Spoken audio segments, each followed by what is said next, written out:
Hello everyone, आज हम बात करेंगे प्रपोजिशंस के बारे में। तो बेसिकली ये वो वर्ड्स होते हैं जो ग्रामर के कोई रूल्स फॉलो नहीं करते, पर अगर आप इनका सही यूज नहीं करते हैं तो आप ग्रामर में ब्लंडर्स कर सकते हैं। हमारी जो भी कॉन्वर्जेशन होती है उसका बहुत मेजर पार्ट ये प्रपोजिशंस ही प्ले करते हैं। तो बेसिकली प्रपोजिशंस को हम यूज करते हैं कोई लोकेशन बताने के लिए, या कोई टाइम बताने के लिए, या फिर स्केड्यूल बताने के लिए। तो इन सब चीज़ों के लिए हमें करना होता है यूज प्रपोजिशंस का। बहुत सिंपल कॉमन प्रपोजिशन से स्टार्ट करते हैं। हमारा जो पहला प्रपोजिशन है दैट इज एट। वर्ड को हम ज़्यादातर ऐसी चीज़ों के लिए यूज करते हैं जब हम किसी खास जगह की बात कर रहे हैं, पर्टिकुलर प्लेस, कि हाँ मैं इस दुकान पे हूँ, मैं इस जगह पे हूँ। जब भी हम किसी पर्टिकुलर खास जगह की बात करेंगे तो हम एट यूज करेंगे।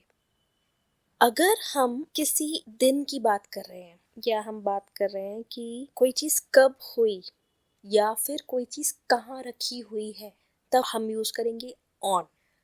या फिर हम किसी शहर की बात कर रहे हैं कि ये इस शहर में है, कोई चीज़ किसी शहर में है, या किसी चीज़ के अंदर है, या किसी देश में है, तो हम यूज करेंगे इन।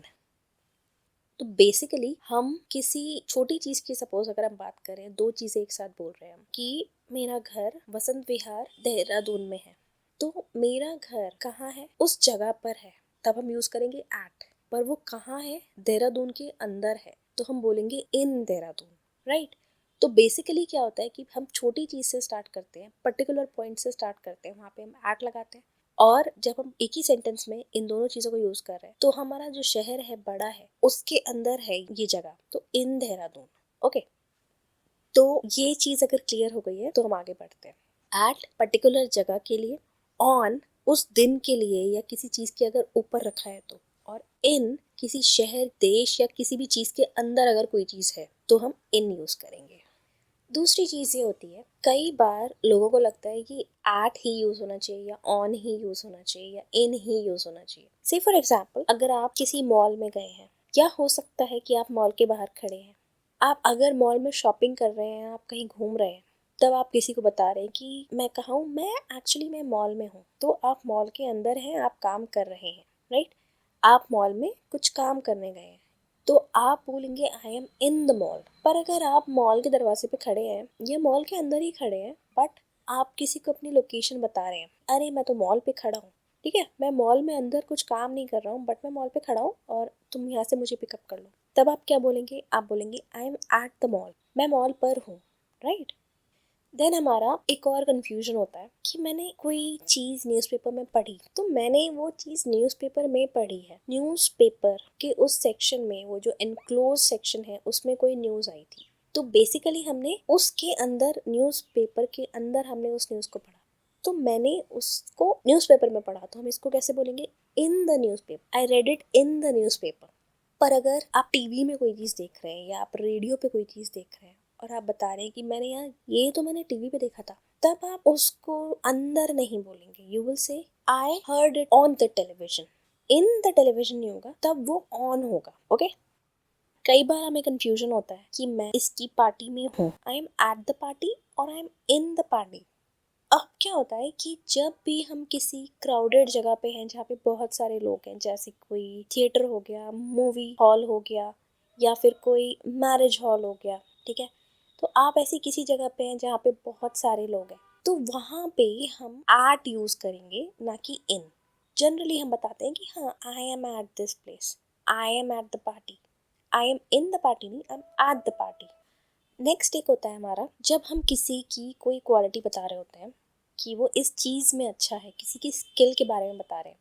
सपोज हम बोल रहे हैं कि Meera is good in dancing या एट डांसिंग। अब हम किसी की स्किल बता रहे हैं कि हाँ ये बंदा डांसिंग में अच्छा है, ये बंदा सिंगिंग में अच्छा है, ये कुकिंग अच्छी करता है। तो जब हम किसी की क्वालिटी बता रहे होते हैं तो हम वहाँ पे इन या एट कुछ भी लगा सकते हैं, देखिए, बट प्रेफर किया जाता है कि इन चीज़ों में हम एट का यूज़ करें। तो हमेशा ये ध्यान रखें कि जब भी हम किसी एडजेक्टिव की बात कर रहे हैं कि वो इस चीज़ में अच्छा है, मैथ्स में अच्छा है, साइंस में अच्छा है, तो हम वहाँ पे एट लगाएंगे, ना कि इन। नेक्स्ट, एट और इन का एक और कंफ्यूजन होता है जब हम बोलते हैं कि I went to the shop in the morning, I went for a walk in the evening. पर जब हम बोलते हैं कि हम रात में वो काम कर रहे हैं कोई, कि मैं रात को वॉक पे गई, तो जब हम रात बोलते हैं तो हम उसे एट बोलते हैं कि I went for the walk at night. कोई भी चीज़ जो रात को हो रही है वो हमारी एट में होगी, क्योंकि मॉर्निंग इवनिंग ये सब चीज़ें चल रही हैं, होती जा रही हैं, ठीक है। तो हम उस टाइम का जो ड्यूरेशन है उसके बीच में हो रही है। बट हम जब नाइट की बात करते हैं तो नाइट बेसिकली वो एक पॉइंट हो जाता है कि हाँ इस टाइम पे वो एग्जैक्ट माना जाता है कि हाँ हम रात को गए थे, ठीक है। तो हम उस दिन को चलते हुए देख रहे हैं, पर हमारे लिए रात एक एग्जैक्ट पॉइंट है, इसलिए ज़्यादा प्रेफरेबली हम एट यूज़ करते हैं, इन यूज़ नहीं करते। कुछ वर्ड्स ऐसे होते हैं जैसे कि वो मुझे अगले हफ्ते मिलेगा, या फिर वो मुझे पिछले हफ्ते मिला था, वो मुझे हर दिन मॉर्निंग वॉक पे मिलता है, राइट। ये जो सेंटेंसेस हैं, इन सेंटेंसेस के पीछे हम कोई प्रीपोजिशन नहीं यूज़ करते। I met him last Friday, in on at कुछ नहीं, I met him last Friday. वो मुझे हर सुबह मिलता है, I meet him every morning, in on at कुछ नहीं लगेगा इसमें, इन एवरी मॉर्निंग नहीं, I meet him every morning. So basically last, every, next, that, this, इन सब के पीछे हमारा कोई प्रीपोजिशन नहीं आता। नेक्स्ट हम बात करते हैं कुछ और प्रीपोजिशंस की, जैसे कि हो गया हमारा थ्रू। से फॉर एग्जाम्पल, हम दरवाजे के अंदर से बाहर नहीं जा पा रहे हैं, या ये बस इस टनल के आर पार नहीं जाती, या अगर आपको बोलना है कि तुम किन हालातों से गुजरे हो मैं नहीं समझ सकता। तो जब हम किसी चीज के अंदर से होके जा रहे हैं, ठीक है, दरवाजे के अंदर से ये टेबल नहीं आ पाएगी, ठीक है, तो हम बोलेंगे कि ये टेबल दरवाजे के अंदर नहीं आ पाएगी, थ्रू द डोर, ठीक है। तब हम क्या यूज करेंगे, वर्ड थ्रू। जिन हालातों से तुम गुजरे हो, the situations you have gone through, उन्हें मैं नहीं समझ सकता, I will never be able to understand the situations you have gone through, ठीक है ना। तो बेसिकली थ्रू हम कहाँ यूज करें, जब भी हम किसी चीज के अंदर होके जा रहे हैं, टनल के अंदर से बस नहीं जा पाएगी तो वो थ्रू द टनल नहीं जा पाएगी, राइट। दूसरा होता है हमारा ओवर। प्लेन बिल्डिंग के ऊपर से उड़ रहा है, ठीक है, plane is flying over the building. अपनी आंखों पर अपना हाथ रख लो, ठीक है, आप अपनी आंखों को ढक रहे हैं, आप उसको बंद कर रहे हैं, तब क्या बोलेंगे, ओवर योर आईज।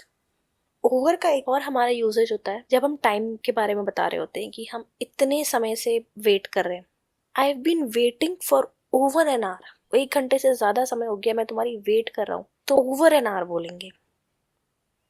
अगर हमें बोलना है कई बार कि ठीक है डिनर पे डिस्कस करते हैं, तो हम क्या बोल सकते हैं, let's discuss it over dinner, या over a cup of coffee, या ओवर लंच, राइट। तो ओवर का हम काफी डिफरेंट टाइप से यूज कर सकते हैं। अब ओवर का ही एक भाई है मिलता जुलता, अबव। जब हमने अभी बात की, जो प्लेन है बिल्डिंग के ऊपर से जा रहा है, तो it is flying over the building, ठीक है, तो बिल्डिंग के ऊपर था वो, ठीक है, तो मतलब बिल्डिंग के ऊपर अगर कोई चीज है। पर अबव का यूज हम कहाँ करते हैं, जो जस्ट आपके सिर के ऊपर है, राइट।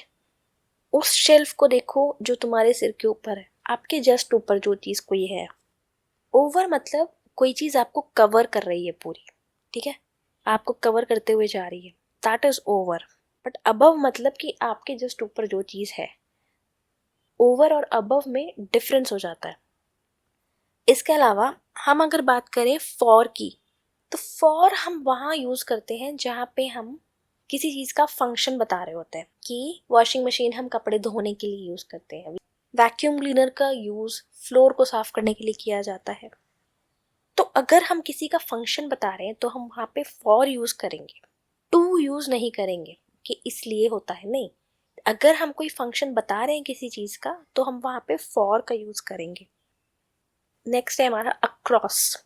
अक्रॉस का यूज हम तब करते हैं, सपोज आप किसी जंगल से जा रहे हैं और रोड आपकी है जो पतली पतली जाती है, जंगल के साइड से, पर वो लंबी है तो आपने वो एरिया नहीं लिया, आपने वो पाथ नहीं लिया। आप क्या कर रहे हैं कि भाई शॉर्टकट लेते हैं, जंगल से जाते हैं, जल्दी पहुंचेंगे अपने घर।